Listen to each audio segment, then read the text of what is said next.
लेकिन योगी जी अगर होते तो उनका पहले घर गिरता बुलडोजर से, बाद में गिरफ्तारी होती। योगी जी अगर होते तो उसने पेट्रोल छोड़ करके छिड़क करके जलाया था, उसी समय गिरफ्तारी होती, 8 दिन बाद गिरफ्तारी नहीं होती।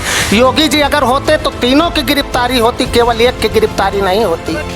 और लड़की हिंदू थी, अगर वो लड़की का साथ दे देते तो वोट का डर था कि वोट ना कहीं मेरा खिसक जाए। वोट बैंक के चक्कर में हेमंत सोरेन ने उस लड़की को मार दिया। झारखंड की सरकार से जैसे लोगों से उपेक्षा है वैसा कार्य नहीं कर पा रही। हाई कोर्ट ने भी कहा है, झारखंड हाई कोर्ट ने भी कहा कि यह सरकार की गलती है। चलिए सवाल है, कुछ लोगों से बातचीत करेंगे। सवाल है, छोड़ दिया जाए, मार दिया जाए, उसके साथ क्या सलूक किया जाए? सवाल बताइए। सबसे पहले तो अंकिता की आत्मा को भगवान शांति प्रदान करें। वो हम सबकी बहादुर बेटी थी, झारखंड की बेटी थी।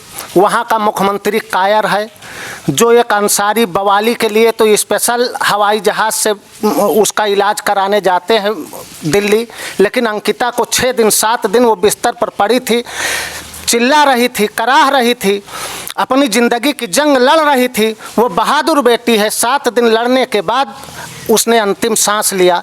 लेकिन काश वो जो कह रही थी कि हमको किसी अच्छे अस्पताल में दिखा दीजिए, हमको दिल्ली भेज दीजिए, हमको गुड़गांव भेज दो, वहाँ की सर। मेरा सवाल यही है, जो फंडिंग अब दी जा रही है, अगर यही फंडिंग 6 दिन पहले जब अंकिता 6 दिन तक अस्पताल में थी, अगर मदद किए तो शायद अंकिता की जिंदगी बच सकती थी। तो हेमंत सोरेन का वोट बैंक सरक जाता। चूँकि जो हत्या करने वाला है, पेट्रोल डालने वाला है, बहादुर बेटी को जलाने वाला है, वो मुस्लिम है और लड़की हिंदू थी। अगर वो लड़की का साथ दे देते तो वोट का डर था कि वोट ना कहीं मेरा खिसक जाए। वोट बैंक के चक्कर में हेमंत सोरेन ने उस लड़की को मार दिया, कहीं दिखाया नहीं। वोट बैंक के चक्कर में, लेकिन नाबालिग के साथ जिस तरह से घटना हुई, हाईकोर्ट ने भी निंदा की है। क्या लगता है आपको, क्या करना चाहिए था ऐसे लोगों के साथ? 16 साल की वो बहादुर बेटी जो नाबालिग थी, वो अंतिम सांस तक मीडिया से, डॉक्टर से, सबसे बात करती रही कि मेरी ज़िंदगी को बचा लीजिए और जो गुनहगार हैं उनको सजा दीजिए। लेकिन हेमंत सोरेन जो हैं वो आयसबाजी में लगे हुए थे, कमेंटबाजी में लगे हुए थे, अपने विधायकों को ले जा करके रायपुर में अय्याशी करने में लगे हुए थे। उस लड़की की एक बात नहीं सुनी। लेकिन उनका श्राप लगा है हेमंत सोरेन के ऊपर, वो नहीं, उनकी सरकार, सब बर्बाद हो जाएंगे। ऐसी लड़की का अगर कोई भी व्यक्ति साथ नहीं देगा बहादुर बेटी का, तो बर्बादी तो तय है। अगर योगी जी होते वहाँ मुख्यमंत्री तो एयर एम्बुलेंस से दिल्ली में दिखाते ओएम्स अस्पताल में, और वो लड़की बच जाती। बहादुर बेटी आज जिंदा होती, हम लोगों के बीच में होती।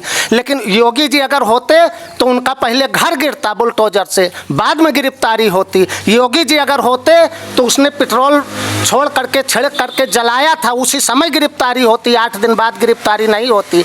योगी जी अगर होते तो तीनों की गिरफ्तारी होती, केवल एक की गिरफ्तारी नहीं होती। जब सरे चौराहे पर ऐसे व्यक्ति का, वो चाहे जिस जात का हो, चाहे जिस धर्म का हो, भरे चौराहे पर उसको फांसी दी जाए, कंकड़ पत्थर मार करके उसको मारा जाए, तब उस बहादुर बेटी की आत्मा को शांति मिले। जब उनको अभी तक मौका नहीं मिला कि उनकी औरत उससे मिल आवे, उसके परिवार से, उनके कैबिनेट का कोई मंत्री मिल आवे, या हेमंत सोरेन 10 मिनट का समय निकाल ले, वो 10 लाख रुपए से क्या होता है? किसी के बहन बेटी को जला दिया जाए, 50 लाख दे। कैसे उसका परिवार न्याय की लड़ाई लड़ेगा? कैसे लड़ेगा इतनी गरीब परिवार? नहीं, गरीब लड़की भले वो गरीब है, लेकिन बहादुर बेटी थी। और बहादुर बेटी के साथ वहाँ झारखंड के हजारों लोग हाथ में झंडा और डंडा लेकर खड़े हो गए हैं। इनको रपटा डालेंगे हेमंत सोरेन को, इंसाफ इनसे ले लेंगे, ये पक्का है। सोनिया गांधी और राहुल गांधी की बात कर ली जाए, प्रियंका गांधी की बात कर लिया है, तो वहाँ मुद्दा उठाने नहीं पहुंची झारखंड। नहीं, प्रियंका गांधी तो पर्स लेकर यूपी में अगर कुछ होता है, कोई बवाल होता है तो यूपी तो वो तुरंत चली आती हैं।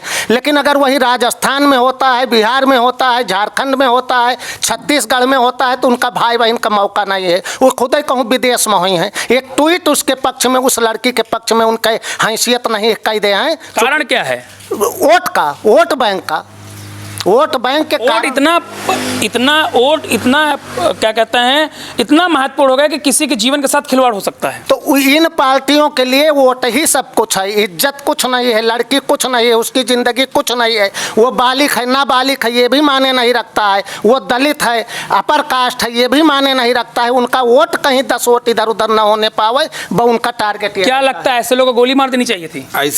ऐसे लोगों को तो गोली तत्काल ही मार देनी चाहिए, लेकिन ये जो झारखंड में हुआ है वो बहुत शर्मनाक बात है।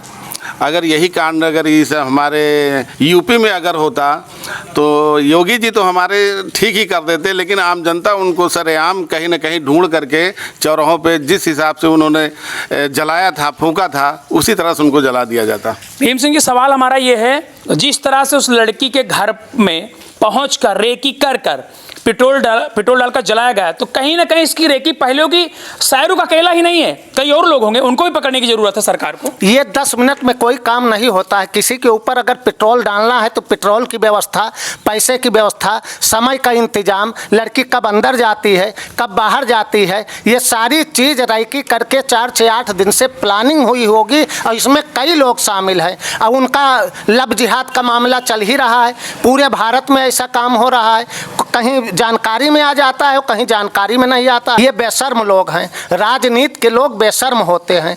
जिनको जाना चाहिए था वो न तब गए हैं न आप गए हैं। सत्ता पार्टी के नेता को ही जाने के बाद वहाँ दबाव मिलेगा। कप्तान से ले करके डीएम से ले करके मुख्यमंत्री से ले करके अब कैबिनेट मंत्री तक सारे लोग लीपापोती में लगे हुए हैं, शाहरुख को बचाने के चक्कर में लगे हुए हैं। उनका कोई मतलब, वो सोच रहे हैं कि इसका संदेश कहीं न चला जाए। भीम सिंह जी, कानून में बदलाव क्यों नहीं होता है? ऐसे लोगों को गोली मार देनी चाहिए। नहीं, निर्भया कांड के बाद कानून में बदलाव हुआ है, लेकिन अगर सशक्त मुख्यमंत्री और हुक्मरान सशक्त नहीं हुआ तो ये घटनाएं होती रहेंगी। कानून तो हमारे यहाँ अच्छे अच्छे बन गए हैं, लेकिन अभी वहाँ मुख्यमंत्री अच्छा हो जाए, योगी जैसा मुख्यमंत्री अगर पूरे भारत में हो जाए तो उनकी हैसियत नहीं है कि किसी के ऊपर पेट्रोल डाल देंगे।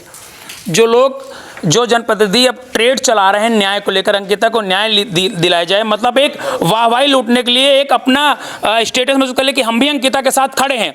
लेकिन उन लोगों से सवाल है कि वो 6 दिन कहाँ थे? उन 6 दिनों में वो कहाँ पर थे जिस समय अंकिता को उनकी ज़रूरत थी?